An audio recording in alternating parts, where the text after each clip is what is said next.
आता पावसाळ्याचा आगमन होणार आहे आणि त्याच्या अनुषंगाने घोडबंदर रोड जे ठाणे महानगरपालिका क्षेत्रामध्ये सर्वात महत्त्वपूर्ण रस्ता आहे, इथे पावसाळ्याच्या दरम्यान नागरिकांना अडचण नाही आली पाहिजे, वाहतूक कोंडी नाही झाली पाहिजे, वाहतूक सुरळीत असला पाहिजे, सुरक्षित असला पाहिजे, याच्या अनुषंगाने आपण सतत पाहणी करत आहोत। मागचे महिनेही आपला व्हिजिट इथे झाला होता आणि आजही MMRDA, metro, PWD, traffic police, Thane महानगरपालिकाची सर्व यंत्रणा याच्याबरोबर आपण एक इंच जागेची पाहणी केली आहे।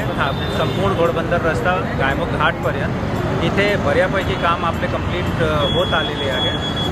साधारणतः 31 मेपर्यंतची आपण डेडलाईन आपण गृहीत धरला आहे, ज्यामध्ये जे शिल्लक राहिलेले कामे आहेत साधारणतः 2-4% काम वेगवेगळे लोकेशनवर शिल्लक राहिले आहे, तो करून घेण्याचं आपला नियोजन आहे।